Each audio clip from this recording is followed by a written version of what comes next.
Okay, good morning. We'll start the class. So, just check once.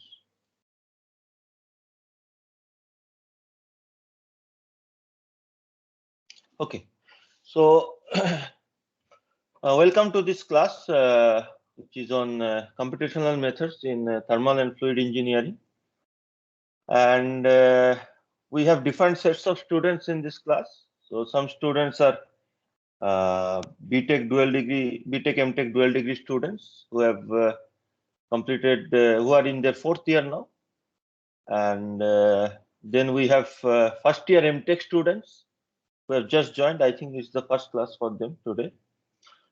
And couple of PhD students are also there. Okay. So before we start the class, in today's class, what I am going to do is I'm just going to define what is the course structure for this subject, and what are the expectations, and then we are going to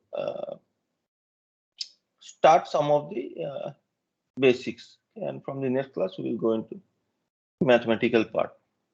I hope I am still audible. Again, please confirm so that we can continue.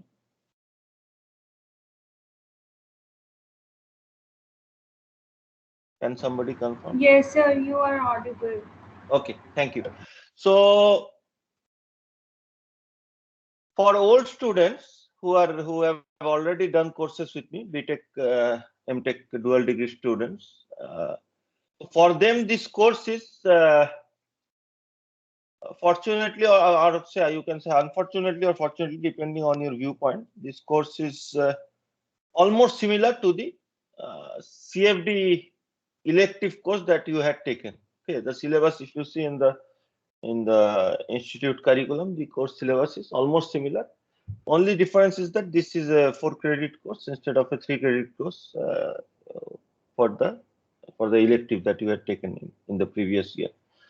So for you guys, it will be more like a revision, and I cannot change the syllabus also much because many of the MTech first year students or new students might not have had any exposure in this type of problems. Okay. So we have to cover the basics, and we would go at a slower pace so that everyone is in the same page. So for the old students, it is more like, as I was saying, more like a revision. For the new students, many of you might have taken CFD courses, or this computational methods in thermal and fluid engineering is nothing but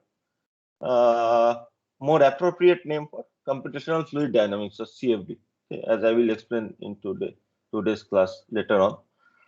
So many of you might have taken some courses previously, may or may not have taken. So anyway, for those who have taken, again, it will be somewhat similar, and for those who have not taken, you don't have to worry, because we will go at the at a appropriate pace so that you can pick up the speed. For PhD students, couple of PhD students are there from maths department. So I am not sure about your backgrounds. So you have any exposure in fluid dynamics or thermal problems, or you are just fully from mathematics background, and you are can somebody confirm who are there from the maths department? PL is there, and another student was there. Yes, sir. Sir, I'm from fully mathematics background. Fully mathematics. So Yeah. it will not matter too much, but some of the equations, because initially we will go through some equations, so that may seem unfamiliar to you.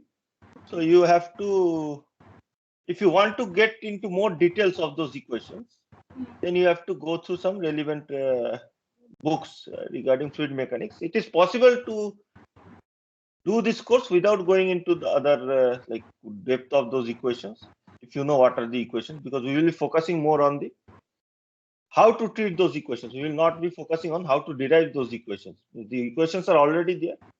We will focus more on how to treat them in a numerical sense. So anyway, it should not be too difficult for you guys. But if you want to go into more depth of fluid mechanics or thermal problems, you can go through some extra literature. Okay, but it is not too important for this course at this moment, because it's a more basic course. For before again, yes, you are saying something. No, sir. Okay. Before again going into the course curriculum, the other point is that something actually I had in mind. I don't remember. Yes, very important thing is to have at least some background in programming. Okay, because CFD you cannot do without programming. So it can be any programming language. It does not matter.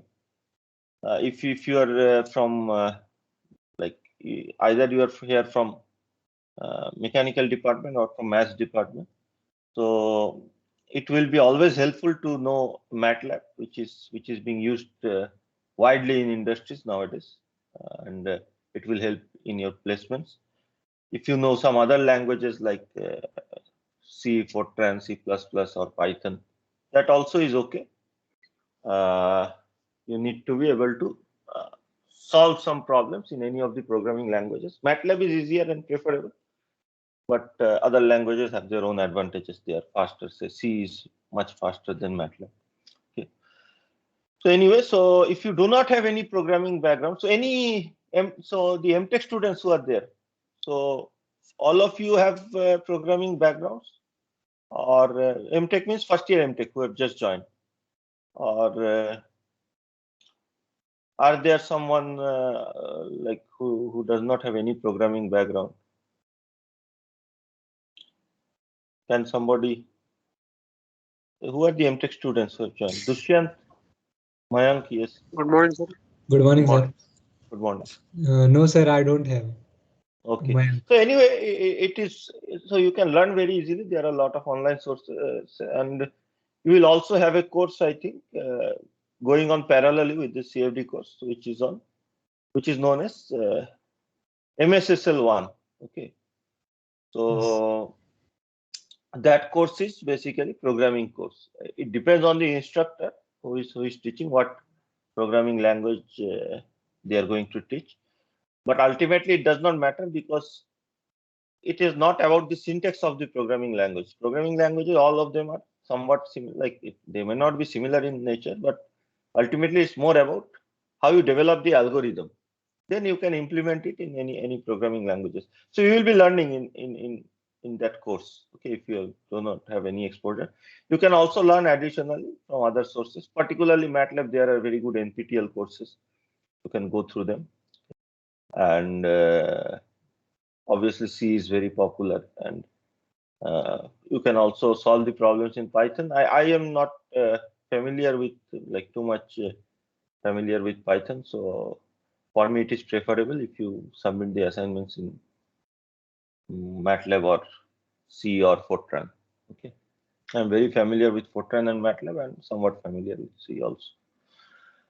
And yes, so this is the first class for you guys, right? For MTech first year students. Today you are starting with my class, is it so?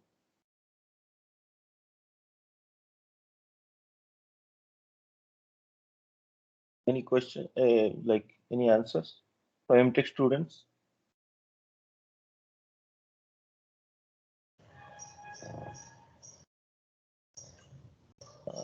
You can verbally say, because I cannot. Yeah, okay, yes.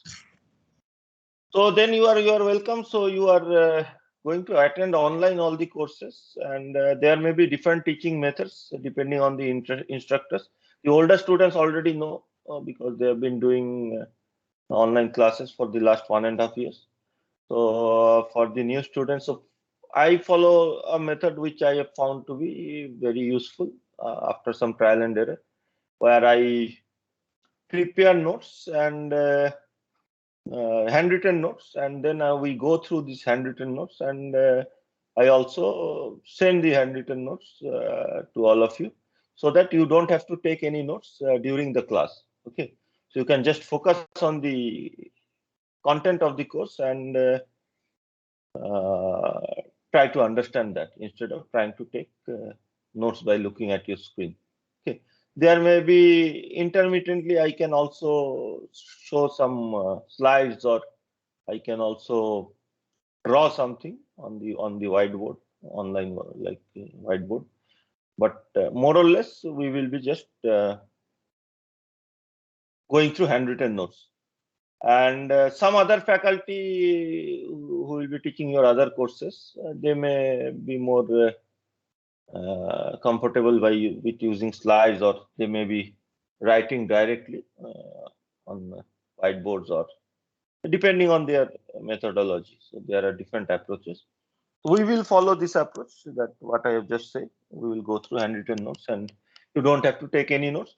So your main focus should be on understanding the problems, whatever we discuss, and try to ask as many questions as possible, so that you and others can benefit. I am happy to answer as many questions as you ask. Okay, so that there is a proper discussion, and we can benefit.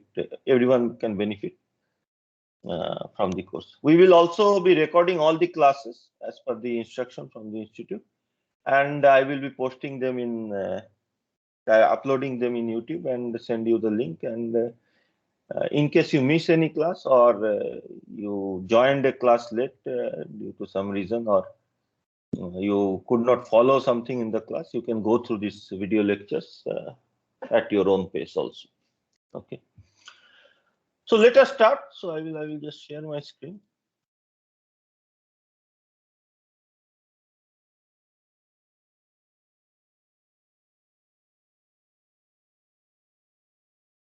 Is my screen visible? Yes, sir. Yes, sir. Thank you. So again, as I was saying, for the old students who are there, fourth year students, for you guys, the course is very, very familiar. Okay, you can say more than 95% it is similar to the CFD course, elective CFD course that you have some of you have already taken, and which is unfortunate, but we cannot do anything. That is what is the syllabus, and it will be helpful, this course, because it will be more like a revision for you guys, and you can focus more on the trying to revise your understanding and trying to solve more example problems. Okay, and in case you have not taken the course, or in case for the new students, you guys are somewhat apprehensive, there is nothing to worry, because we will be going at an appropriate slow pace. Okay. So the name of the course is Computational Methods in Thermal and Fluid Engineering. We will be calling it as CMTFE as a short form. And this is the course number ME6L102. It's a 4-credit course, 310. So for the new students, 310 means 3 hours of lecture, 1 hour of tutorial, which is also kind of lecture, but it is supposed to be for problem solving. Okay. And 0 means 0 practical hours, means 0 lab hours. Okay. So, and 4 credit means your CGPA will be scaled accordingly. Okay. So if it's a 3-credit course, it has less weightage. 4-credit courses have more weightage. And so this is a very important course. And from the perspective of your MTech projects, particularly because this is because of this pandemic situation, many of the MTech projects are nowadays numerical projects. Okay, or say you can say that it has been very difficult to perform experimental projects. Also, although institute is trying, and they have brought the second year students back to the campus, but still it is easier to do numerical MTech projects. So in that case, this course becomes a very important course because most of the projects actually use computational methods, and because you guys are from thermal science, we will be using computational methods for thermal and fluid engineering. And this is also very helpful if you go for higher studies later on. So if you are doing a PhD or some other higher studies, this may be very helpful. And from job perspective also, this is a very, very important course. We will discuss later, but this is one of the most important course from the point of view of the placement, because many of the companies in India, they are doing numerical work. Okay, the experimental setups that are present in many of the core companies are not of very high class. So many of the multinational company like say General Motors or General Electric or Rolls Royce, Boeing. So many of their numerical work is done in India, mathematical work is done in India, but the experimental work is done abroad because they have much better experimental facilities abroad. So there is collaboration between, like internally between the teams. So the recruitment in India is more focused on people who have done or who have very good fundamental knowledge in the core subjects and in programming and in CFD problems, okay, and somewhat less on the experimental side. It always it's good to know also experimental things, but this is what is the reality in India right now. Okay. So this is a very important course, and you should try to understand as much as possible. Okay.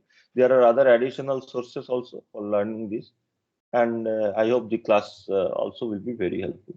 Okay. So for new students, my name is Anirban Bhattacharya, and I work mostly in different types of CFD problems related to phase change. So mainly in materials processing, like casting, welding, 3D printing, additive manufacturing, and in energy storage areas. So energy means again, say, solar applications, solar energy storage, things like that. Okay. Both the areas. So and boiling. So any problem which has some phase change, means some solid to liquid transition or liquid to solid transition or liquid to vapor transition. So that type of problem we try to solve using CFD. And this is my email ID for new students. If you want to contact me, you can drop me an email anytime. Okay, depending on my schedule or how busy I am, I will try to still respond to it as quickly as possible. If you do not get a response, you can again send a reminder. So before we start with the topics, any questions from the new students or even the old students, like related to anything you want to know, for particularly for the new students, anything related to say your new curriculum, MTech program or anything. Although I may not be the correct person to tell you all the details about MTech program, so because this is the first class, if you want to know anything, you can ask me. We have time.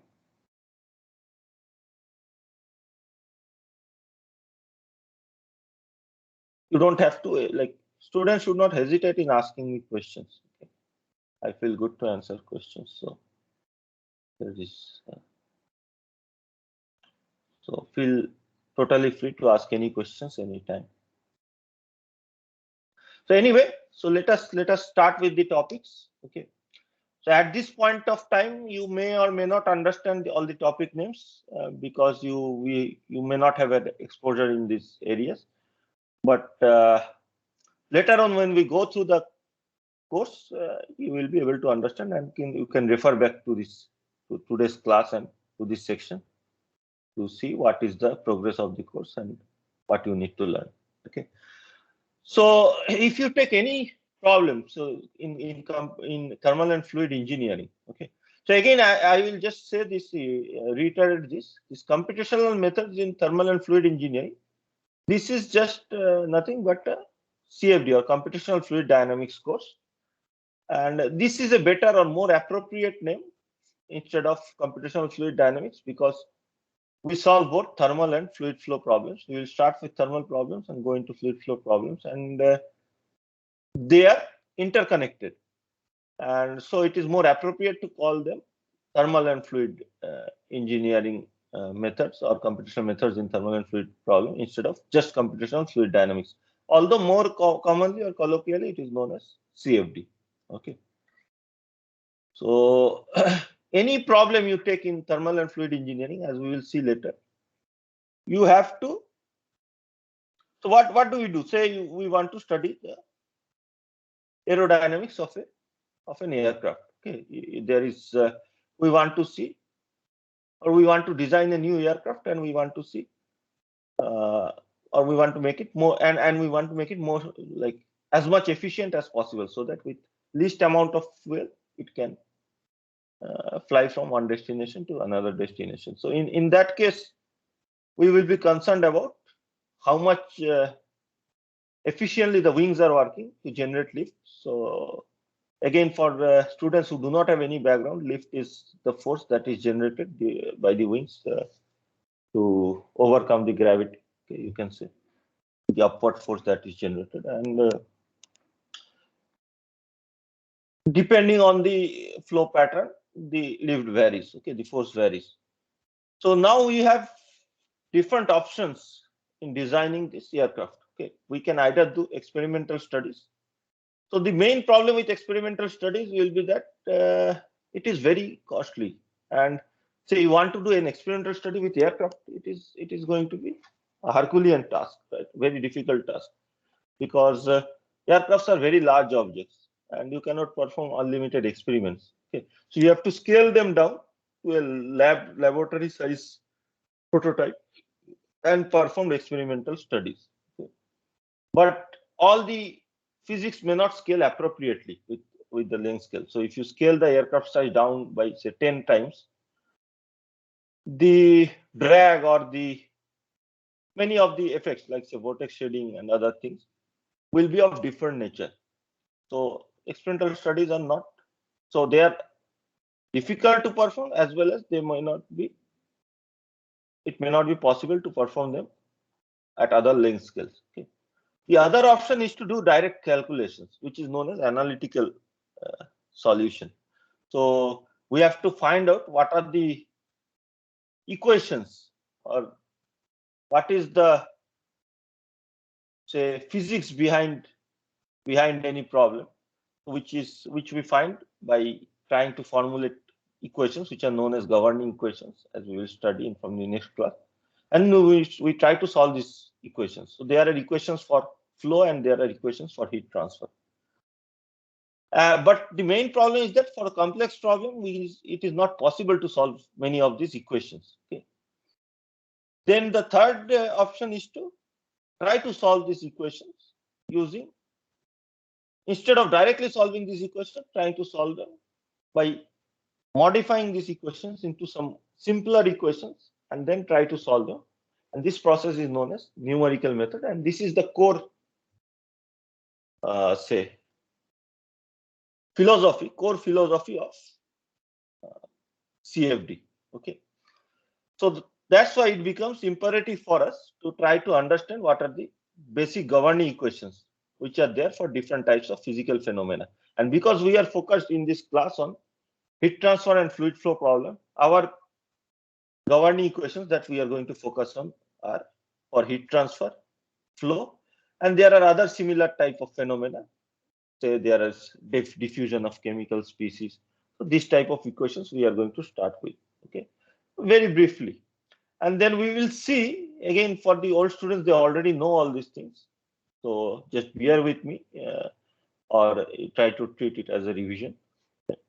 So we will see that all these equations are fundamentally similar in nature. So we can write all of them in the same manner, and we can derive a general conservation equation. And we will see that it is very advantageous to do that, because if we try to develop different methods for solving these equations, so we can try to develop methods just for solving this general equation, and then these methods will be appropriate for each of these different problems. Okay, they will be similar in nature. So this will be the first part that we will focus briefly, 1 or 2 classes. Then we will go into some depth of partial differential equations. Okay, so why partial differential equations? Because many of the problems in nature, physical problems in nature, like the heat transfer, flow, any other, you take many physical problems, they are governed by first order or second order PDEs, partial differential equations. Okay, So the physics of that problem can be written in terms of an equation, which is a PDE. Okay, and different types of problem leads to different types of equations, different types of PDEs, partial differential equations, and each of them has a different nature. Okay, so PDEs can be classified into broadly three types, particularly if we focus on this course. So for our case, we will be considering the classification, which is a basic classification, where the PDEs are classified as elliptic, parabolic, and hyperbolic, and we will see the nature of each of this type of PDE and why it is relevant for us, how the solution algorithm will be different for each of this class of problems. And we will see that this classification is very fundamental or very important for us, because this will lead to, each of this will lead to different types of solution algorithms. Okay. So we will try to go through 5-6 example problems and try to understand the physical behavior of each of this type of equation.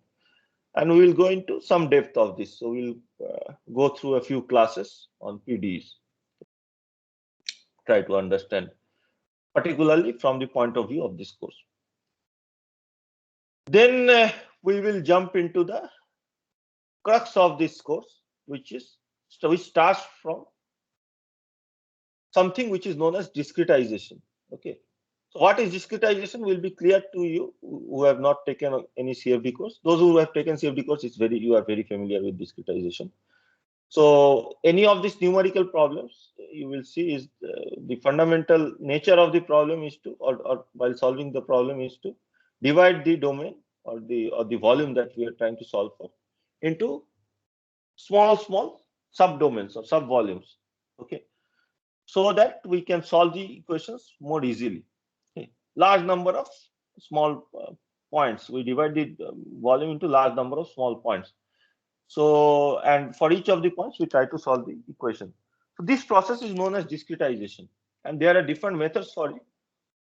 We will be focusing on two main methods which are used. They are known as finite difference method and finite volume method. There are other methods like finite element method, FEM, but that is not used much for fluid flow and heat transfer problem, because inherently that is somewhat slower as compared to these two methods. But that is most suitable for structural problems, like say bending of a beam or deformation type of problem. For our thermal and fluid problems, finite difference and finite volume methods are the two most popular methods. And finite difference is very easy to understand, so we'll start with finite difference, but most of the course will be focused on finite volume method, because that is the most popular method, and all the commercial software then companies, they use finite volume method. So then we will jump into more details of these methods. We'll start with finite difference method. We'll go through some of the basics.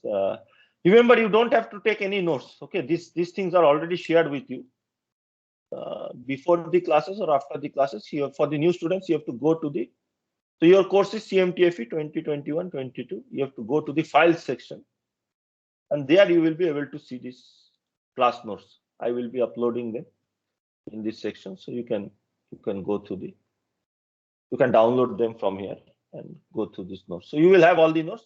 So just try to focus on understanding the course. Okay.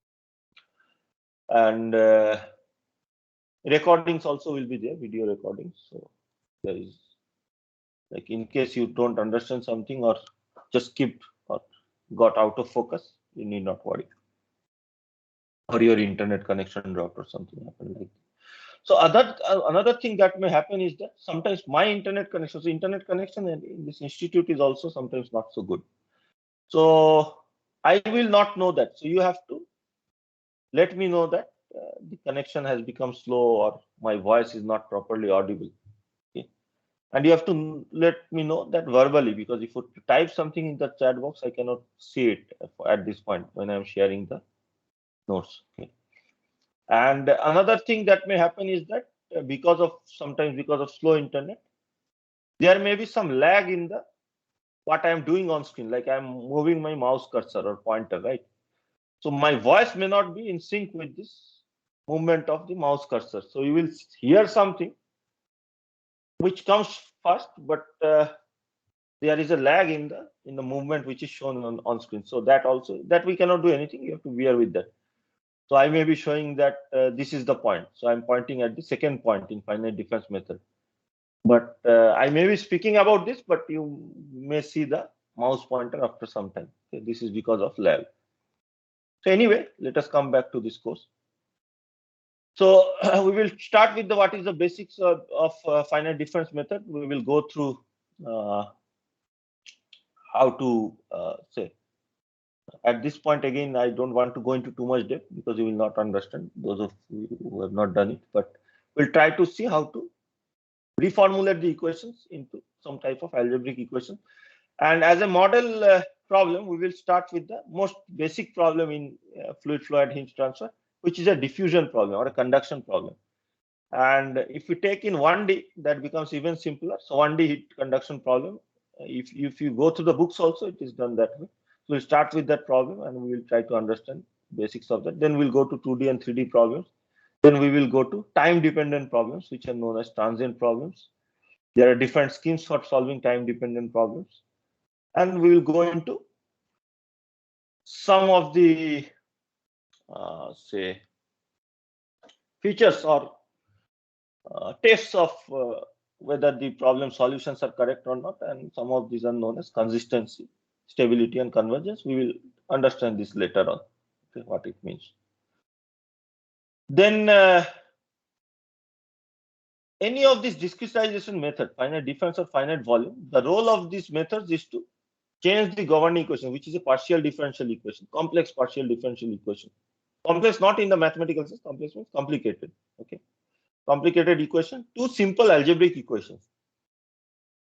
But what happens is that instead of a single equation, you have a large number of algebraic equations. So if I divide a structure into, say, 100 parts, you will be having equations for each of these 100 parts.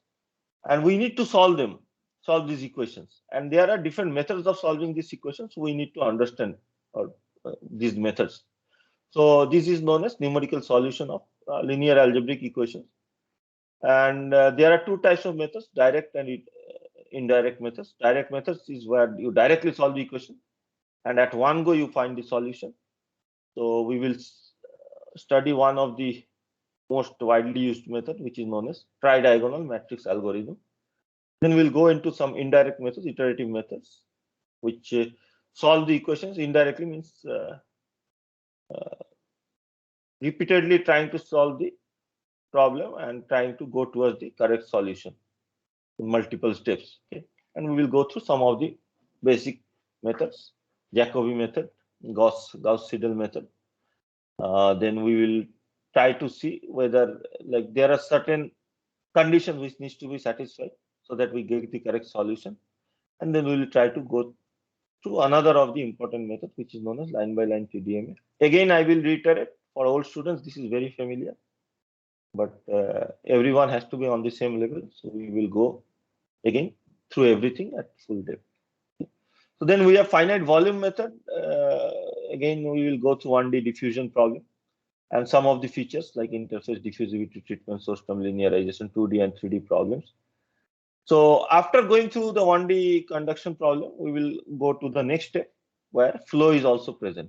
After heat transfer, we have to also take into account flow, and heat transfer and flow are intricately related. Okay, they are not separate. Flow also affects the heat transfer because of convection, and there are different methods of this. So we'll go through the most important methods, schemes for solving this type of equations. These are central difference, upwind, exponential, hybrid, and power law schemes. And we also go through some other things related to this, which is like things like false diffusion. Again, you will not know at this point what are these, but don't worry, because we will go through them later. Then finally, we will try to solve the flow field, and we will go through some of the most important methods for solving the flow field. We'll go through 4 methods: simple, simpler, simplex, and piezo, and these are used widely in commercial software like ANSYS, which is used by different companies. Okay, or for your research also, you may be using them. And then we will go into briefly into, so this final part is not there in the syllabus, but this is also important, so we'll try to squeeze this in. So although the syllabus is mostly focused on the maths and the algorithms, all of them are for structured domain. Structured means that everything is nicely arranged, like a rectangular domain or a square domain or a cylindrical domain. But in real life, the domain is much more complex. Okay, the volume is much more complex, and so accordingly the solution process also becomes more complicated. So you have to modify the solution process to account for the irregularity in the geometry. So these type of problems are dealt with something which is known as unstructured grid. So we'll try to understand unstructured grid and try to see how to discretize in unstructured grids and try to solve some numerical problems there. Okay, and we will finish the course with that. Okay. So this will be our target. Questions from old students or new students or PhD students?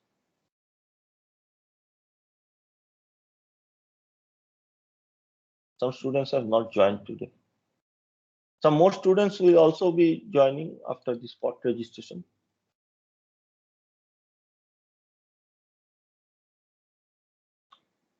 Okay, there are no questions. So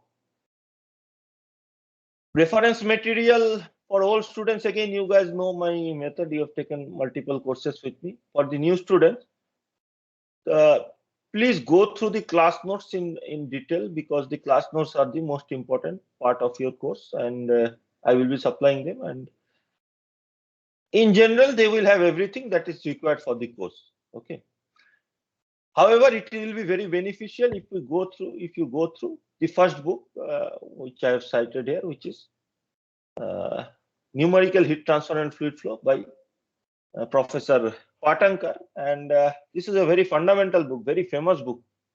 Professor Patankar is a very famous pioneer actually in this area. He has developed some of the important schemes like simpler scheme during his PhD and during his subsequent tenure. And as a result, the book that has been written by him is a very fundamental and very useful book. And it is a very short and brief book, but it gives us a lot of insight. Okay, if we pause while studying and try to understand, we can get a lot of insight. And we will be following this book closely, particularly for the second part of the course. Okay, this book does not have too much treatment of the PDEs and other things, but once you start with the finite volume method, it has. So we will be following it closely. Okay, you can try to get this book, purchase this book, or it will be beneficial for you if you have this book. It's slightly costly. Okay. The second book, which is a much more recent book. So the first book actually is a much older book. The first time it was written in 1980, and it has not changed much from that time. But still, I would strongly suggest you to go through this book because it has the fundamentals. Most of the methods that is used in CFD nowadays, they were mostly developed starting from the 1970s, 60s, 70s, when during the advent of the computer programming or different programming languages at that time. And gradually more and more complex methods have been developed. But because many of you will be studying CFD for the first time, it is much more beneficial to understand the basics which have been like, without knowing the basics, you cannot go to more complex problems. So the main idea of this course is to give you a very good background knowledge of basics of CFD, so that later on in your research or in your job, you can apply this fundamental knowledge to try to learn more advanced stuff, which is required directly for your problem. Say you are solving for supersonic flows. So that is too difficult to incorporate in this course. It is not part of the course syllabus. But what will be helpful is that you will know what is the basic or what are the basic solution algorithms, how to solve a CFD problem, so that later on when you try to learn new methods for solving compressible flows or supersonic flows, it will be much more easier. Okay. Similarly, someone who is working on phase change problems, solidification, melting, boiling problems, again, that may not be directly part of this course, but this will give you a very good background or a starting point for solving that type of problem. Take any other problem like a turbulence problem, okay, complex flow problem, flow and heat transfer complex problem with radiation, okay. So for any of these problems, this will be a very good starting point for all of you. So I just digress. So the second book is by Versteeg and Malala-Sekara. It's easily available and not very costly also, and has much more details as compared to the first book. So you can purchase this one. Will not be covering all of the details that is present in this book, but in case you want to know things in more depth, it is always helpful to go through this book. Okay. There are many other very good books. You can go through them. Other NPTEL lectures are there, which are also quite good. Okay. But again, as I was saying, class notes should be the main, like you should know everything about whatever is discussed in the class. The evaluation pattern is known to all the old students. For the new students, I will just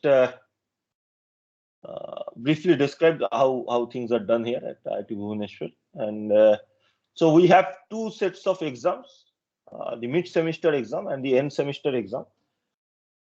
Generally, the mid-semester exam consists of 30% marks, 30% of the entire course marks. So generally, the exam occurs with 60% total marks, and or 60 marks exam. It's a 60 marks exam, and it is scaled back to 30% marks. And the end sem occurs with 100 marks, and it is scaled back to 50% marks. Okay, this was the normal procedure that we have to follow. That is as per the institute regulation, and this was followed before the pandemic, before COVID-19, when the classes were physically held. But at this point, the administration has modified the exam pattern. So now we have equal weightage for the mid-sem and end-sem, because it's very difficult to give a 3 hours exam online. So mid-sem will have a 40% weightage, although it still is a 60 marks exam. It has 40% weightage, and end-sem also has a 40% weightage. So equal weightage is there for the mid-sem and end-sem. And for the new students, the exams here are held online at this point, with some you will get to know. Okay, some instructions will be given to you, put your cameras and stuff. Anyway, for this course, your main focus should not be to just get marks in the exam, but trying to learn the things which are taught in the course. Okay, and particularly this course is very much different from all the other courses that you are going to encounter. All the other courses, like say advanced fluid dynamics or advanced thermodynamics, or say there is also mathematical methods course, I think. And some of you might be taking another elective with me, gas turbine. I am also going to teach the gas turbine course. So all those courses are more or less follow a standard pattern, where you go through some theory, you have some numerical problems to solve in the exam, and maybe some other questions. But for CFD, we cannot solve numerical problems like using pen and paper. So in real life, CFD problems are very large problems which needs to be formulated and solved by writing programs. But obviously in the exam, we cannot give computer programming. So the main understanding for this course will come by solving the assignment problems, assignment programming assignments will be given to you. And there will also be a course project. Again, all students already know this and have done course project. So you have to do some mini project, using the knowledge that you gained in this course. So we will discuss this in due course, but you have to do some mini project, and it will have, for our course, we will have 20% weightage for the course, this project. Okay, so 40-40 for the mid-sem and sem, 20% for the course project. We have So I will increase the marks. Instead of 100, we have 10% bonus marks for the assignments, so that we have more weightage on the non-exam part of the evaluation. Okay, so course project is 20 marks, bonus 10 marks is there for the assignments, but I strongly suggest that you do the assignments so that you have a better understanding. See, in CFD, for those who have done, they already know, but for other students, without, you can go through as much theoretical knowledge as possible, means as you wish. You can just go through my lectures, go through NPTEL lectures, other lectures, foreign university lectures, Coursera lectures. But unless you solve actual problems, you are not going to learn CFD. Okay, so you have to actually solve some CFD problem, either through assignment or course project or on your own as a hobby, to try to actually learn CFD. It is more like other activities. Like I give every year I give this example of swimming.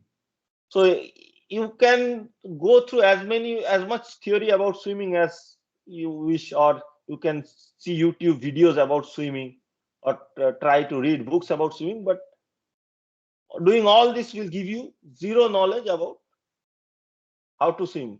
Unless you try to swim practically, you will not be learning how to swim just by going through the theory or just by going through YouTube lectures. So same thing is true for our course. Okay, you have to solve problems, CFD problem, to actually learn about CFD. Okay, and so as a result, put a lot of focus on the course project and the assignment problems. Okay, midterm program exams will be more focused on some theoretical questions. May or may not be too difficult, but as I have said, it cannot have much numerical problem. Even if I artificially conceive some numerical problems, it is not going to be.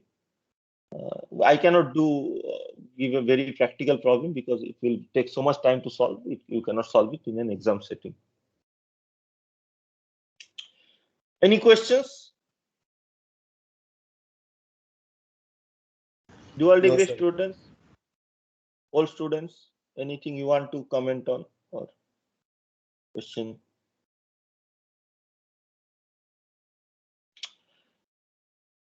So you can see for the old students that it is almost similar to your previous course that some of you have taken, elective course, but still you go through this in as much depth as possible, because this is very important for your career, both research if you want to go for a higher studies or for placement. Okay, and some general suggestions. Again, every year I give these suggestions, so try to, as I was just saying, try to solve simple CFD problems which will be given to you. Obviously, you can see, if I put effort, I will know whether you are copying the assignments from others. But ultimately, doing that is not going to benefit you. You may get 1 or 2 more marks than somebody else. But ultimately, it is a loss for you only if you don't try to solve them on your own. So just for the sake of getting 1 or 2 marks, you are just hampering your growth in this course. So better to try to solve these problems. If you are finding it difficult, you discuss with your friends, but try to solve them on your own. Okay. Practice simple problems and then learn any of the programming languages. It is not only required for this course. Going forward in your career, programming is becoming more and more important, as you guys already know, right? So many of the things are going towards more like numerical solutions instead of actual experimental work. And so even for mechanical engineers, it has become, or say math students, it has become much more about like it is not anymore about only doing experiments. It's more about writing programs or simulating something, simulating a process numerically. Okay, the process of replicating a experiment numerically is known as simulation, as you will know. Okay, and the main focus of this course is to try to develop the simulation algorithms. So that is what is CFD. Okay. In case you want to learn more, you can go through ANSYS tutorials. I can point them out to you. If ANSYS is one of the software very widely used by companies, and for research purpose also, we also have license of ANSYS here. And although it is not part of this course, sometimes it is beneficial. If you want to learn, you can learn. There are very good tutorials, ANSYS tutorials, and you can go through them, but it will not be part of the course curriculum. Okay, but again, when you go through this, try to understand them at the fundamental level. Try to understand the logic behind the solution or the equations that are there, instead of trying to use these tools as a black box. Okay. So you have to focus on the mathematical understanding of the physical phenomena. Okay, we can try to solve a problem without understanding also, but then if you want to deviate from a problem, say you have somewhat different problem, you will get stuck. Okay, so you have to understand the fundamental physics behind the problem. What are the equations? What are the boundary conditions? How to solve them? So that is very important. Questions? So this is the course curriculum, and anything like if something comes up and I want to inform somebody, I will just post a message in this Teams section. Okay, so you can check here to see. Say we will be regular. So I try to be as regular as possible in the classes, but something, say, emergency comes up, so I will try to post something here, or I will try to call up one of you who can post a message here that I am not able to take the course class. Okay. But in general, we are very punctual and follow the timings very regularly. So you should try to join as per the timings. And in case you are late, also, it's don't hesitate to join for whatever time. But you should attend all the classes. Okay, particularly I am telling the new students. Attendance has become very, very important, or administration actually monitors the attendance very closely. Okay, here. So although I was very flexible previously about attendance, because I try to focus more on the course structure and the like material, but administration insists that all the students should attend all the classes. So after every class nowadays, we have to upload the attendance. Okay, so after today's class, I will have to upload the attendance, and administration can check this. So if you are absent for too many classes, administration can directly take some action, and they can basically overrule anything which I come up with. So it will be taken out of my hand, and you might be deregistered also for this course. So you will not be able to give the exam. So you will have to drop the course and take it again second time in the next year. So you have to be very careful about the attendance. Okay, so that is very important. And anyway, because attending classes, you can learn a lot of things. It is good to attend, but also focus on the from the point of view of being present in the class to fulfill the institute requirements. Okay, these have become very strict. Even I am telling the old students also, try to attend all the classes, because previously we had to inform ourselves whether students are being absent too much or not, or to deregister. But nowadays we just have to upload the attendance, and administration can directly take any action, and it may be beyond my control too, because I may not want to deregister you, because it becomes a loss for you for 1 year. But it is not a year loss, but you have to take the course again. So, but administration may directly take some action, so you have to be very careful. Okay. So please join, and every class I will take the attendance at the end of the class. Okay, so there are 2-hour lecture periods on Monday, today 9 to 11, and Wednesday 3:30 to 5:30. So attendance is at the end. Physically, I will take the attendance by calling your names. And also, because it's a 2-hour class, we will be taking a 5 minutes break in between after the 1 hour mark. And you guys can take a 5 minutes break, and basically I will just rest my throat and then we will again continue. Okay. And as I was saying, all the classes will be recorded and the recordings will be posted to you. And anything else before going into the actual course structure? Let me just think of something.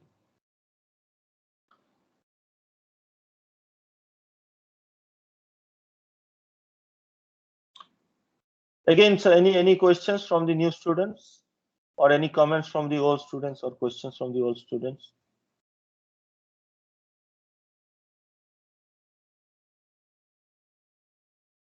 Or anything you want to add, which you felt it was important in the previous CFD course and you want to share with the class?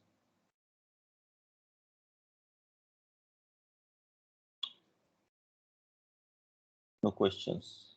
Tanmay, you are there? Yes, sir.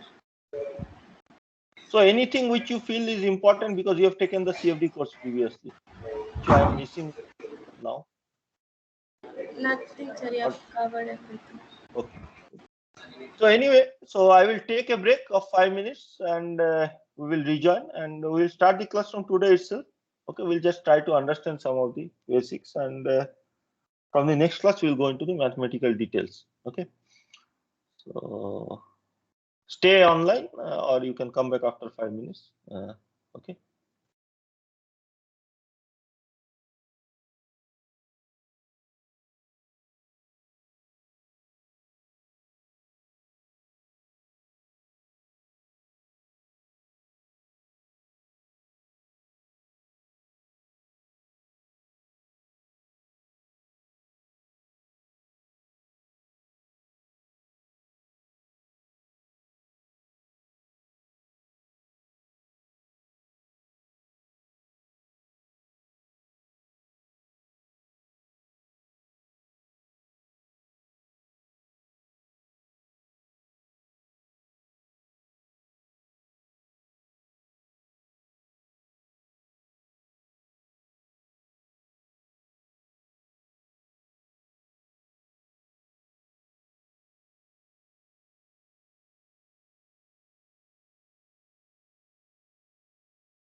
So we'll start again. Am I still audible? Yes, sir. Okay, thank you.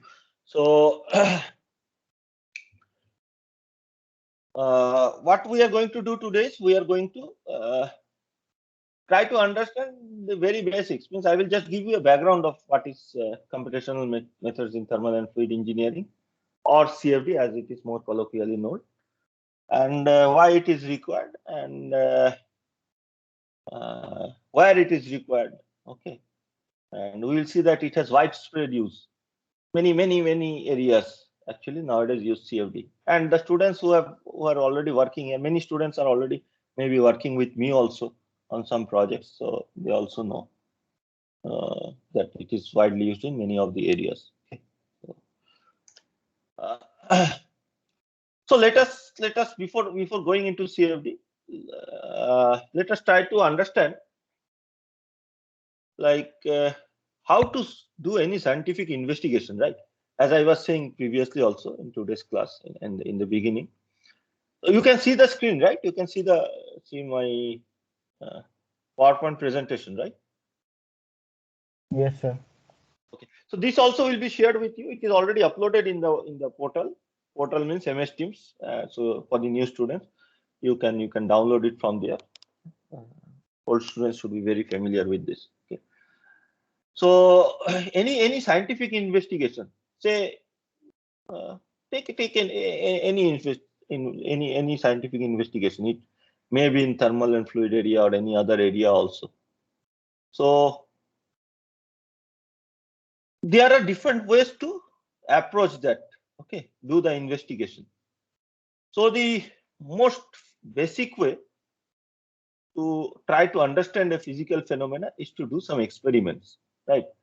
So say I have flow occurring through a pipe, or I have flow occurring over this car. Okay, I want to study what is the resistance that the car is facing when it is moving at high speed.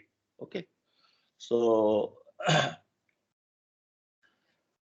one option would be to perform some experiments or collect actual data. Okay, I can put some probes on an actual car while it is traveling, and I can collect some data about pressure and velocity, and then I can try to calculate how much force is being exerted on the car as a drag. Drag means that how much force the car has to overcome to move in the forward direction. Okay. Or I can set up a small scale experiment. I can mimic a car by developing a small model in the lab. Instead of the actual size, I can reduce the size by 5 times or 10 times.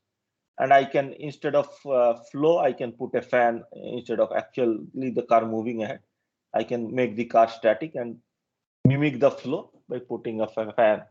So instead of a normal fan, this type of experiments are done using something called a wind tunnel. So you put the car in a tunnel, and there is parallel flow, parallel flow of air which occurs in the wind tunnel, and it flows over the car, and you can put probes and get the required data, and you can scale this data back up to the actual size results. Okay. So the experimental study, everyone is familiar. It is there still, like from antiquity. Okay, you wanted to develop something without even understanding the physics. People used to develop different things. Okay, so say somebody wanted to develop say you want to run something continuously. Okay, generate some force. Like there used to be rice mills, right? You want to grind the rice or something like that. So people used to tap the energy that is present in wind by using windmills, and then using some gear mechanism, you can make a rotating mechanism and run the mill. So without understanding the actual equations or mass behind, you don't need to know the mass for solving that or to design that setup, right? You don't need to know the mass for developing a wind turbine or a windmill. Previous like windmills that were present in medieval ages. Okay, you can just do trial and error and try to see in which case it is working better, and then get a understanding using common sense. So experimental work has been going on for a long time. Okay. Now, what are the main difficulties in experimental work? I have already suggested, like we have already discussed, experimental work may be too difficult because the scale may be very large. Okay, the size of the equipment, size at which you want to solve the problem may be very large or very small. Okay, and it may be very difficult to perform the experiments. It will be also very costly. Another way to approach any scientific investigation. So, what is the idea behind scientific investigation? You want to know, you want to improve any object, right? So, when I'm designing a car, I want to see that it has less drag so that it is more fuel efficient. If I'm designing a windmill, I want to see that it generates more power, more force. Okay. So for any design, basically you are trying to design something and you are trying to improve that process. So by performing experiments and doing trial and error methods or using common sense. The other option would be to actually try to understand what is the physics behind the problem and then try to solve these equations and get the results, and then based on the results try to see what can be changed to improve the functioning of that object. Okay, so for example, in this case we know that the governing physics for the flow is determined by, or it is governed by flow equations. These flow equations are known as Navier-Stokes equation. So if we can solve these equations, we can predict what will be the flow pattern, what will be the velocity, and then what will be the drag that the car is facing, and then we can find out indirectly what is the efficiency of the car, the fuel efficiency. Now, analytical solution, the advantage is that it will give you the exact solution. It means what is analytical solution? So you have an equation, you solve it directly. Okay, so say I have a solution like 4x is equal 4x plus y is equal to 30, and some another equation is there, and you directly solve for x and y. Okay, similarly you can solve the PDEs directly if the PDE is very simple. So all these governing equations are some sort of PDE, so you can solve them if they are simple. Directly we can solve them, okay, by integrating these equations, and you can get the exact result, the correct result. However, this is a very limited phenomena or limited process, because once the problem becomes somewhat complex. So for a 1D problem, it's very simple, or very simple. For simple 2D problems, it is possible, although it's quite difficult to solve analytically. But once the problem becomes like a real life problem like here, you will not be able to solve the equations because it becomes too difficult to solve those equations. Okay. So the only option that is left while trying to solve theoretically is known as numerical solution. So what is numerical solution? You solve the same equations, but instead of directly trying to solve them by integrating them, we develop different numerical approaches. Numerical means computational approach. There is, like in CFD, what we are going to do is we are going to divide this volume that you can see here around the car into small sub volumes. Okay, and we will try to simplify our equation for each of the small volume. And because the volumes are very small, we will be able to simplify the equations, and we will be able to convert these equations from PDEs to normal algebraic equations. Algebraic means there is no derivative in that equation. Okay, so that's why that will become much more easier to solve, and then we will solve this equation. So what will be the advantage? We can solve very complex equations because we are solving them numerically by simplifying them. However, the solution will not be exact. Okay, because we are simplifying the equation, some of the physical phenomena may get lost in this translation, going from the PDE to the algebraic equation. So we have to be very careful whether we are following the appropriate. So there are a lot of checks and balances to ensure that you are going towards the correct solution or your methodology is correct. If we, without trying to understand, we try to just simplify a problem, we may get a totally erroneous result also. Okay, so for example, here you can see that it is showing you the colors are depicting the pressure around. Okay, and the lines are depicting the same lines of the flow. So red means that here the pressure is more, and blue means pressure is less, because the car is moving forward, it is pushing the air. So in front the pressure is more. So we can understand whether the results are physically consistent or not by looking at the results. So but if you don't try to understand, you will just see some colorful results here, but you will not know whether the result is correct or not. Okay. So at every step we have to understand the results. So numerical problems have also a lot of challenges. So our course is based on numerical solution of, or numerical scientific investigation, you can say. Okay. We will try to understand what are the equations for a problem and then try to solve them numerically. Okay. And this process for thermal and fluid problems is commonly known as CFD. But it is better, the better terminology is computational methods for thermal and fluid engineering, because both of them are present instead of computational fluid dynamics. Okay. So what is this? Again, just to emphasize, it is a amalgamation of different types of numerical methods for solving heat transfer and fluid flow problems. Okay. Questions? So let us start with a very simple example again, which I give every year. So I've been taking CFD course for some time now, and these are some of the examples that I found to be very useful in trying to understand the why CFD is important. Okay, so we will start with a very simple example: flow occurring in a pipe. Okay, and all of you know, like anyone who is a mechanical engineer will know the physics of flow in a pipe, because you must have learned it in fluid mechanics, and it is a very fundamental problem. So what happens? So for the sake of the students who might not remember, or the math students who are present here, I will just quickly go through what happens here.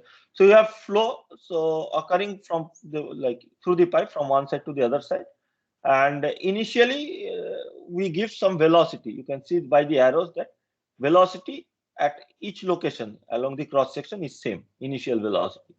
But because the flow cannot have any velocity at the walls, okay, so it is known as no slip condition. So at the walls the velocity has to be zero. The flow cannot, exactly at the point of the wall, the flow cannot move at a different velocity or at a velocity, because at that point the velocity has to be equal to the velocity of the wall, which is zero.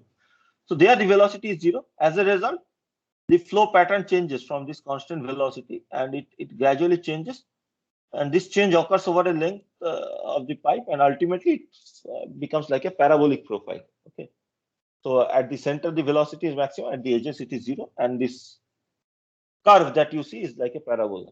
Okay. So there are two regions in the pipe. One is known as the entry region, or hydrodynamic entrance length, where this flow is changing from the initial profile to the parabolic profile. So, and once this has become fully parabolic, there is no change in the velocity profile. This is known as fully developed region. And there are different, just a second.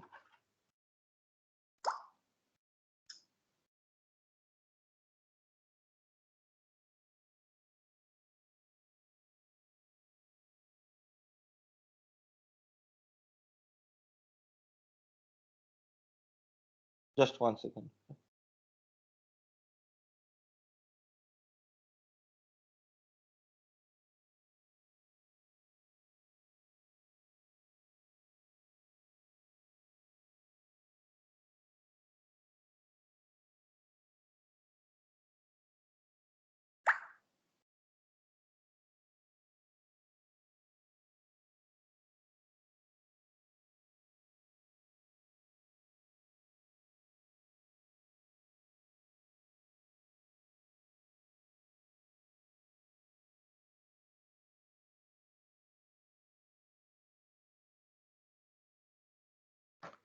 Sorry for that. So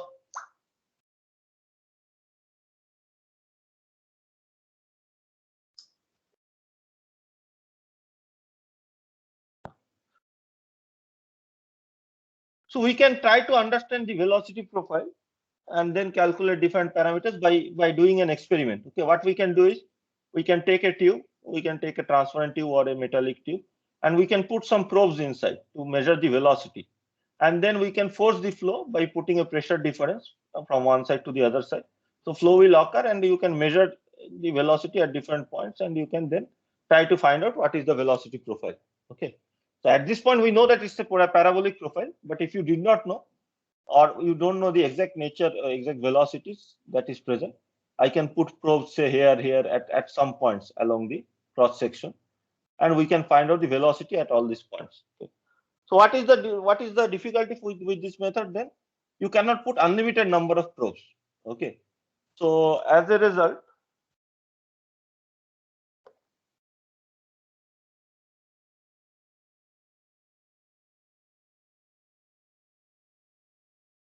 some student is trying to join.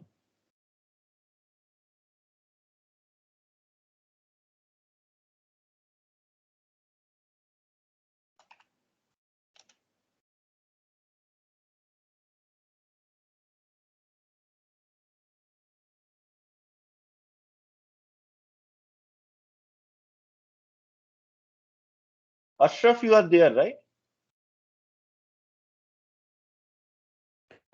Yes, sir, I'm present, sir. You had sent a message to your faculty advisor that you are unable to join the class, or? No, no, not now, sir. It was 2 days ago. Okay. 2 days ago. Regarding that login ID, I sent him, sir. He has sent me a message. What is your name? Sure.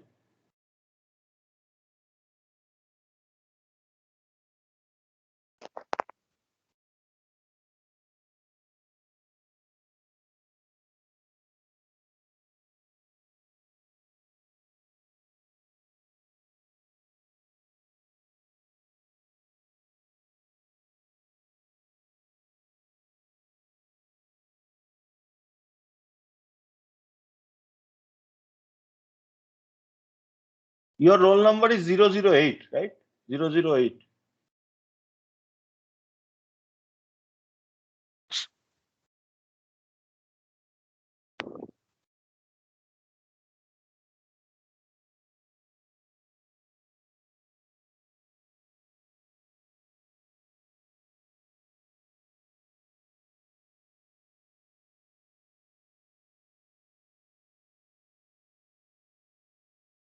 Anyway, so we cannot put unlimited number of probes. Okay, and if we cannot put unlimited number of probes, say we put only 3 probes. So then you cannot exactly understand what is the velocity profile. If I use 3 probes only, I may then I will know the velocity at only 3 points. So I may think that it's a triangular profile or some other profile. So experiments has limitations. And the second point is that if you want to put large number of probes, that may affect the flow process itself. Okay. So what will happen is that if I put many probes, then that will actually cause the velocity profile to change. So it interferes with the physical process. So that's why experimental process have their own drawbacks. But still, experimental investigation is necessary, because if we just solve mathematically, we are not sure whether our models are correct or not. We have to confirm that by comparing them with experimental results. This is known as validation, and it is a very important part of say research work. So this is one way to try to understand the flow. The second way will be to solve the flow equation. So for this case, as I was saying, Navier-Stokes equations are the flow equations. If you do not remember at this point, you should remember. But if you don't know at this point, you can. Anyway, we will be going through them later on also. But we can solve the flow equations here. And for this problem, it is easily solvable directly by integrating, because it's a simple problem. For the fully developed region, it becomes a very simple problem. The flow is not changing much, and we can simplify the equations to a very simple set of equations, and we can solve them with appropriate boundary condition and get the velocity profile. And you will find that the velocity is like a parabolic profile. So for this case, you will get the exact solution, and that's why it is very like because it will give you 100% accurate solution, right? But Say if it was a more complex problem, then it would have not been possible to solve this equation, right? Directly by integrating. So what we would have done is that instead of trying to solve the equation directly by integrating, we would have used some numerical method. Okay. So we would have divided this entire geometry into small sections, as you will see later today, and then try to simplify that equation for each of the small geometries, and then try to solve them. Okay. So this process is known as CFD. Okay. And in general, these are known as numerical methods. Okay. Or numerical modeling. Okay.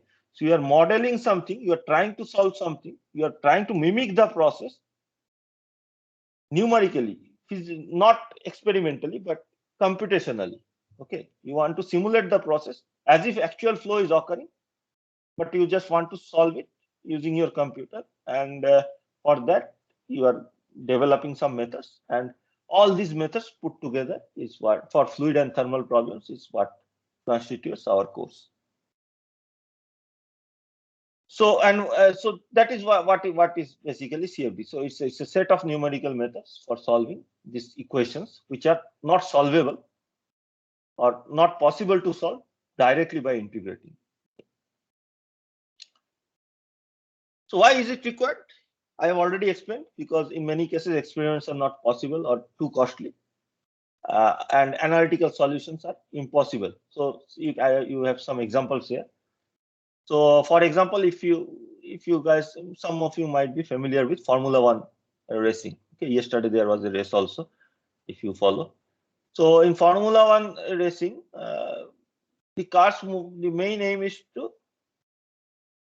like for the designer, the main aim is to reduce the time required for going in a through a circuit. So say it can be 5 kilometers or 6 kilometers, and in how less time you can cover that. Okay, it has some straight lines and some corners. So you have to design the car so that it is fast at this in the straight lines as well as in the corners. And so Formula One racing is going on for a long time, right? And at that, like in 1950s, there was no CFD. So how it was done, like how these cars were designed, you used to build up a prototype, and then you used to test it, or you actually build up an actual full-scale prototype and test it on the track and try to see whether your speed is increasing or not. Okay, then try to modify something, put some probes. Okay, to see what are the forces that are generated. Like this, it used to be done, but obviously it's a very time-consuming process and very costly process. And the flow pattern is so complex that you cannot solve the equations directly by integrating them, okay, with this for this domain. So the other way that is left to try to understand the physics here is to try to solve this problem numerically using CFD. Okay, try to solve them using CFD, and that is done nowadays very extensively to reduce the cost. CFD is also costly, but it is not nowhere as costly as performing experiments. So once the codes are developed, and there are a lot of very nice codes which have been developed, or software which is present, you can try to solve for different geometries and try to see the effect.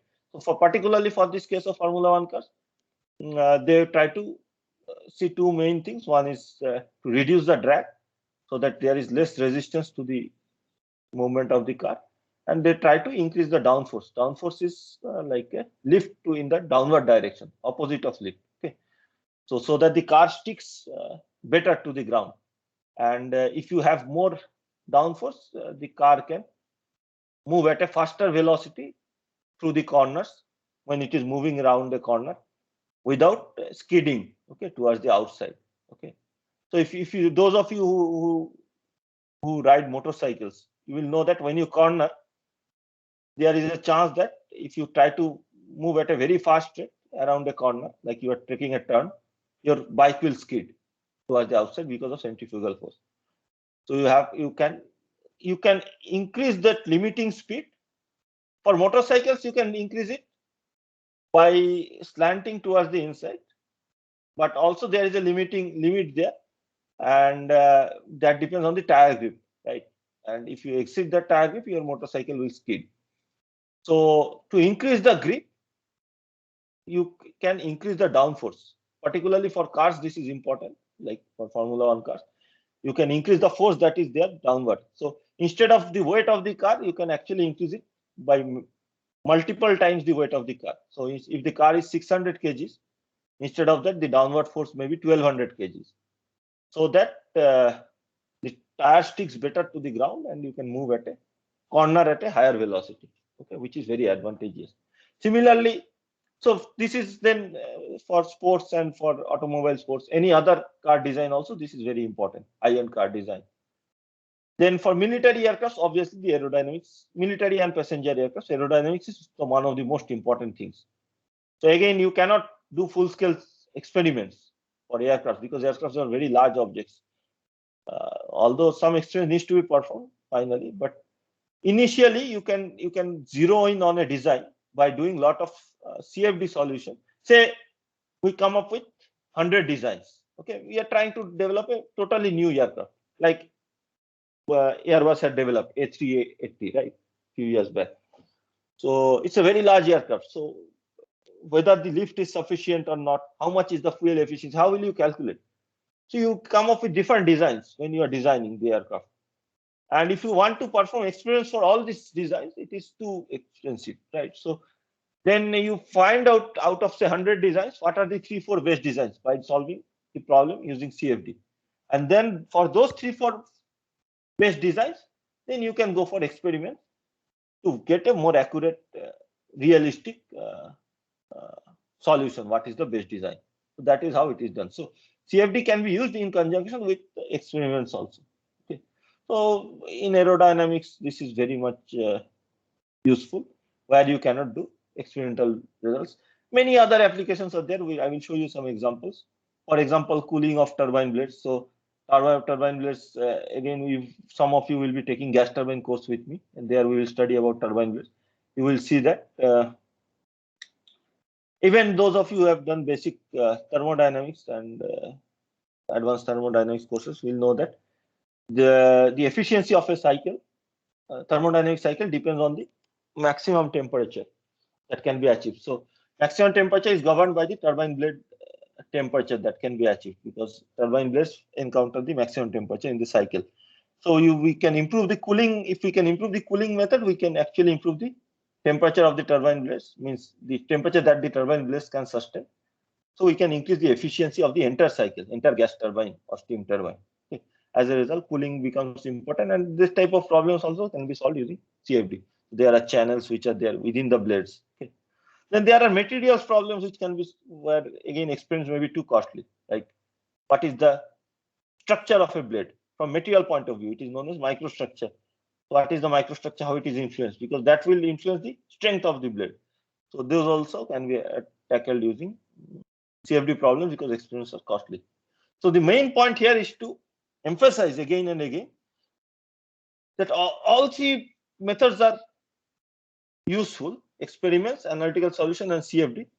But depending on the problem, some of them may be more useful or less useful. Say, so in some cases, experiment may be too costly or too difficult to perform, and analytical solution may not be possible. Then the only option that is left for us is CFD.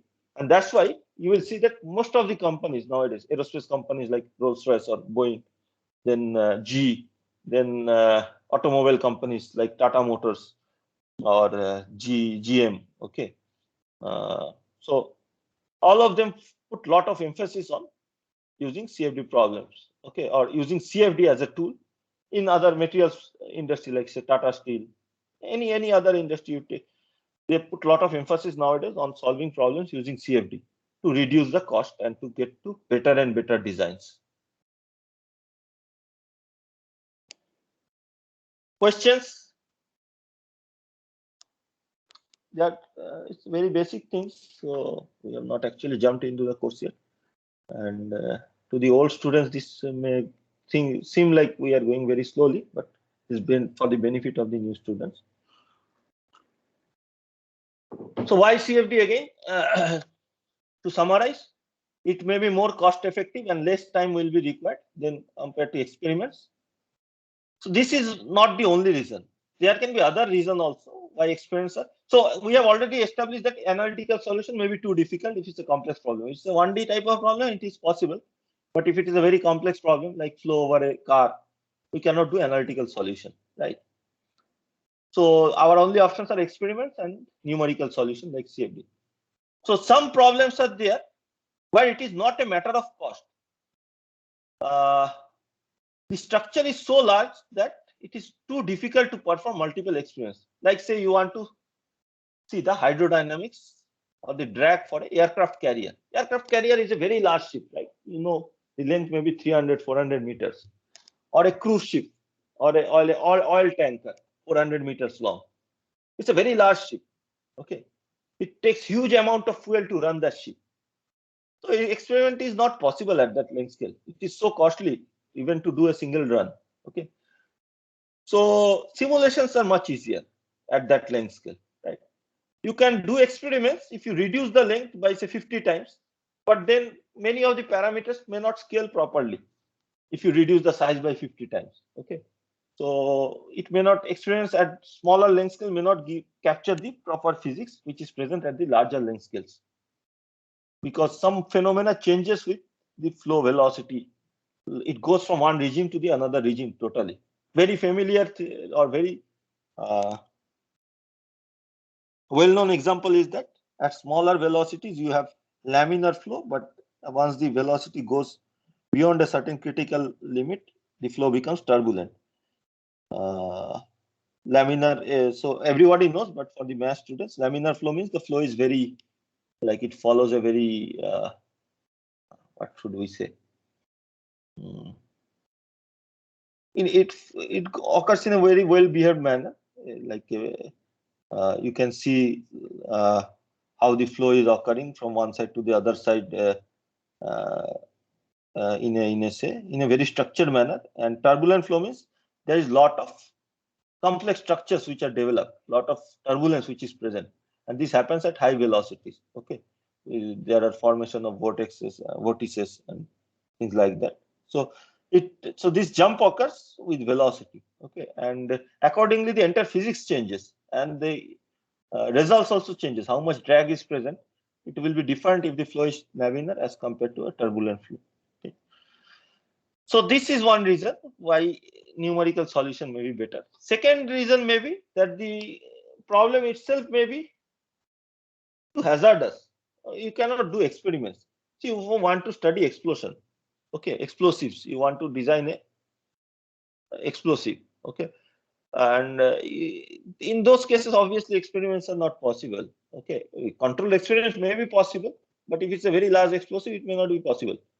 So then the only option is to solve the equations. In those cases, it means that you solve the also the chemical reactions and things like that, heat generation in the chemical reactions. But we can do CFD studies for this type of hazardous material. Then if there are a lot of radiation involved, okay, a lot of pollution is present, again, you cannot do those experiments. It is too hazardous. Then the physics may be very complex. Okay, it is so complex that you cannot capture the physics. You cannot do the experiment at all, like a weather prediction. Okay, how will you do you can grab the data, but say you don't have any control over the weather, right? So you want to study cyclones. Recently, 2 years back, there was a very big cyclone here. Everything got damaged. Okay, but our climate science department could predict more or less quite accurately what will be the effect and what will be the path of the cyclone and what will be the velocities of the wind, things like that. And even nowadays, you will see that weather predictions have improved much as compared to say 50 years back. Even like 2 days before the landfall, people can predict what will be the approximate location of the cyclone, what path it will follow, what will be the velocities. So this type of things you do not have any control, so you cannot do experiments. You can collect data when there is a cyclone, but you have to wait for the next cyclone to happen. So, but we can model those things. Okay, we may not be able to capture the entire physics in the model, but with time we are able to generate better and better CFD models. So weather prediction. So again, very large scale structures, say planetary boundary layer.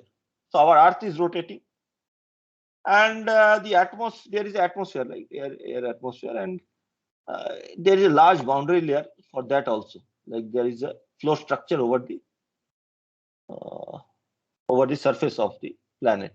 Okay, so these things again you don't have any control over, but you can predict using CFD. Even say you go to very larger length scales and time scales.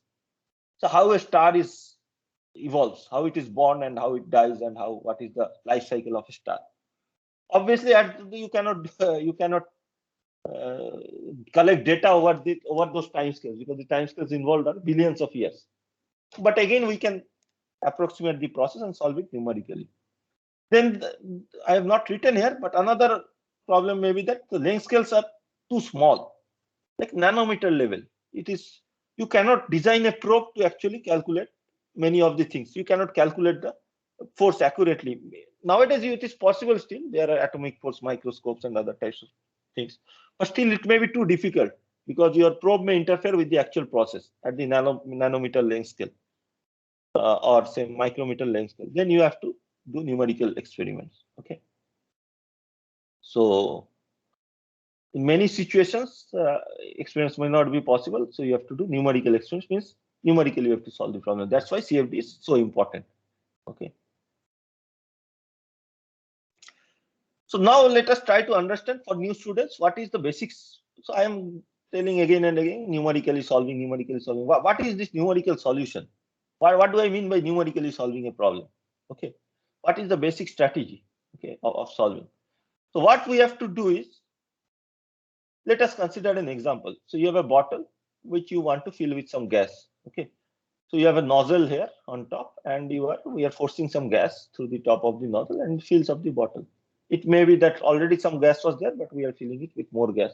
Okay. Or another gas. Say air was there and I am filling it with hydrogen or nitrogen. Okay. How will you find out how the flow pattern, what is the flow pattern in the bottle, and how fast the filling is occurring, how the mass is changing with time? That will depend on how fast is the, or what is the flow pattern inside, what will be the temperature, how the temperature changes because of compression of the gases.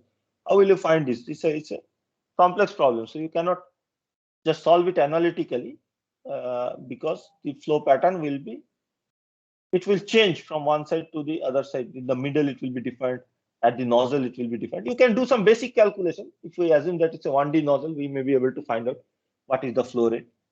But what is the exact velocity inside, what is the exact temperature distribution inside, that will be beyond analytical solution. So obviously we can do experiments, but as I was saying, for a CFD problem, what is the main methodology? Okay, if you don't want to do experiments. So what we do is we divide this. So this is known as a domain. The problem solution area, the area of interest, volume of interest is known as a domain. It can be a 3D domain. In this case, it's a 3D domain. It can be a 2D domain. Like I solve for a 2D, I can simplify this problem into a 2D problem. Or it can be a 1D problem also. Okay, for example, this case, I could have solved using 2D also, just assuming that instead of a 3D pipe, it's a 2D pipe. Okay. It will be much faster to solve that, but it will be more approximate. Okay. Then this domain is divided into small structures like this. This process is known as mesh generation or discretization. Okay, so each of these is known as a grid point or node or control volume. So in our finite volume methodology, we call it as a control volume. In many other methods, you will see that it is called as a node or a grid point. Okay, and this generation of mesh is known as grid generation. Grid because it's like a grid-like structure. Why it is required? Because you have flow inside the entire domain, so you need to solve the flow equation and temperature equation, because you want to also capture the temperature. So this is a partial differential equation. These are partial differential equations, very difficult to solve. But if you take these small subdomains as very small, we can take some approximation and we can simplify the equation into algebraic equations. Instead of derivatives, we can, so you know that what is say dx dt. If I take a very small time, I can approximate this dx dt into say x1 minus x2 by some time interval delta t. Okay, so if delta t and this x1 minus x2 is very small, delta x by delta t is very small, infinitesimal, then it will approximate the actual value of the derivative, right? So if you take smaller and smaller subdomains, you are going to approximate the actual derivatives more and more accurately. So instead of derivatives, we replace them with algebraic equations for each of these subdomains. Okay. So this process again, it is known as discretization of the equations.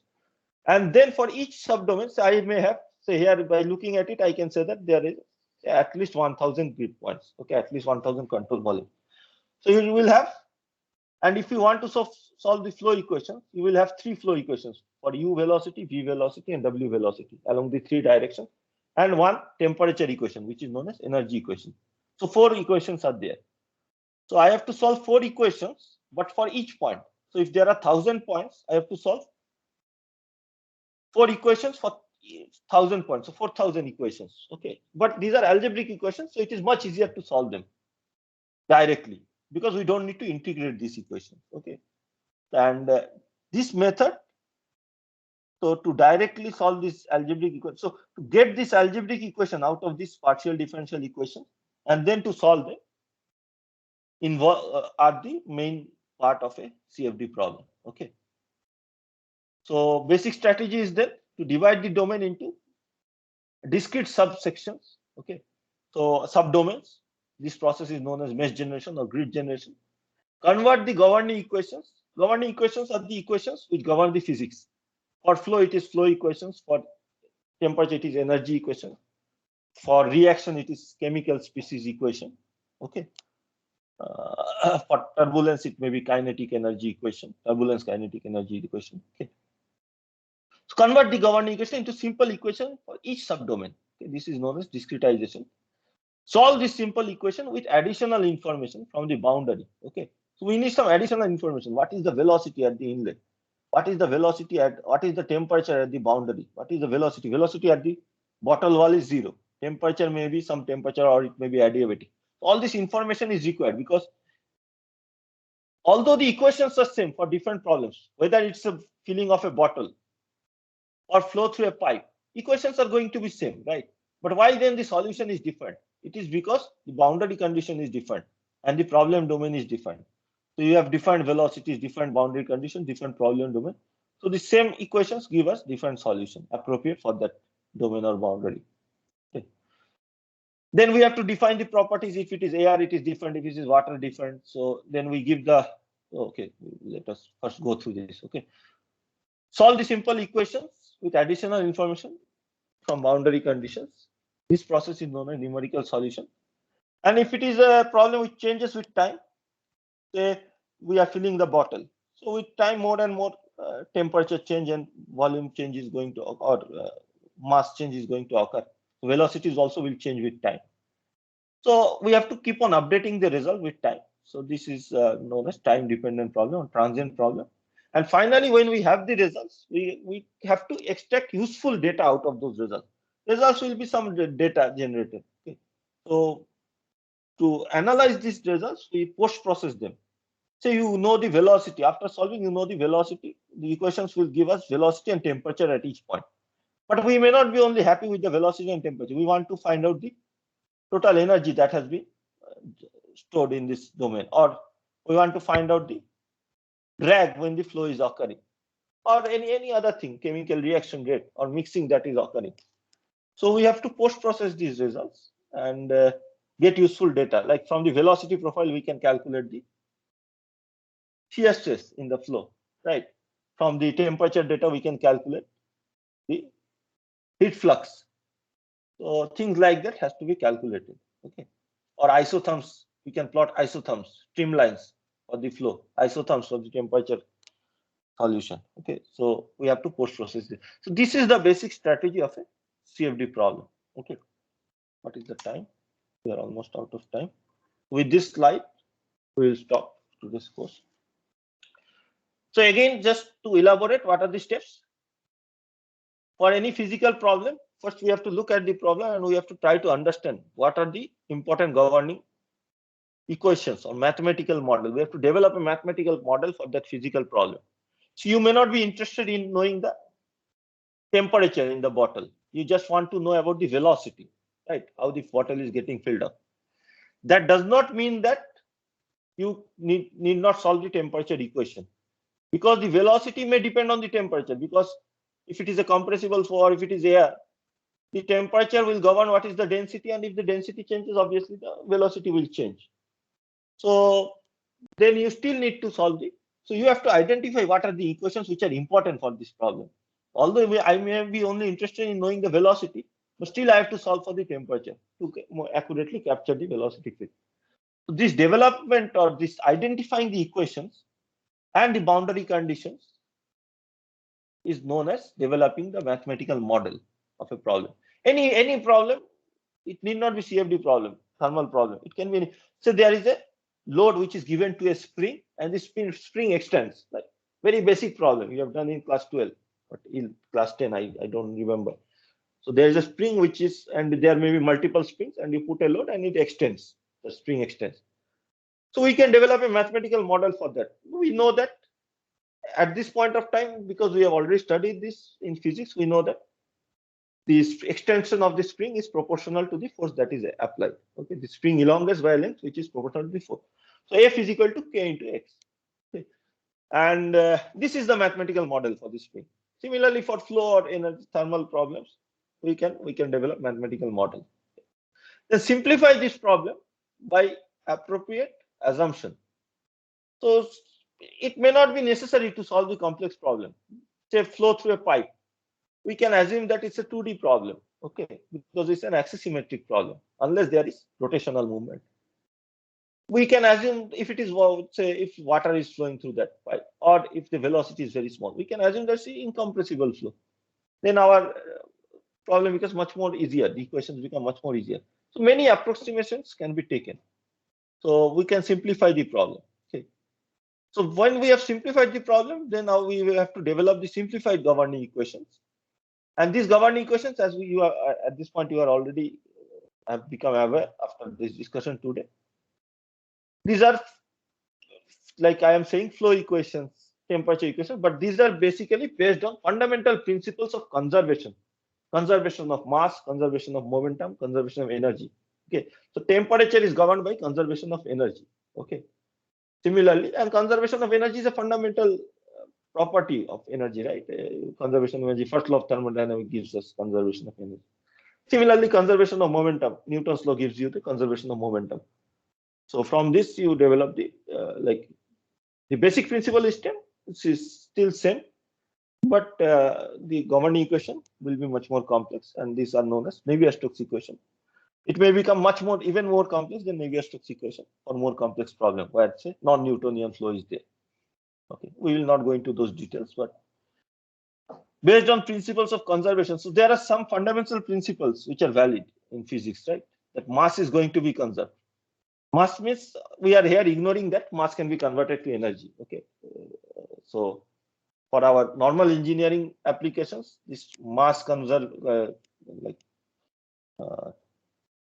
of mass to energy is so small that it can be ignored unless you are calculating for a nuclear reaction.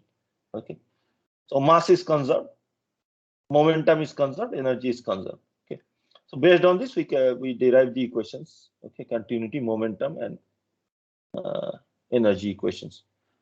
Then define the properties will be the next step.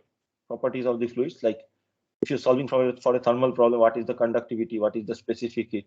For flow, you want to describe what is the viscosity. Okay, whether this viscosity is changing with time or not, or whether this viscosity is changing with temperature or not. Okay. Then we have to define what are known as initial and boundary condition. What is the initial? When the problem was starting, what was the condition? What was the temperature in the entire domain? Whether it was at room temperature or at high temperature, that is going to obviously change the solution. What are the velocity initially, whether it was everything was static or there was some flow occurring already? Then what are the boundary conditions? What is the velocity at the inlet? What is the velocity at the walls? All this has to be provided. Then we discretize, we generate the grid and discretize the algebra, like discretize the equation to generate the algebraic equations, as I've already described, and solve these equations using different methods. So there will be a system of equations, right? So 4,000 equations are there. In more realistic problems, you may have millions of equations. Each equation is similar, but each is for a different grid point. And we need to solve those equations using some like a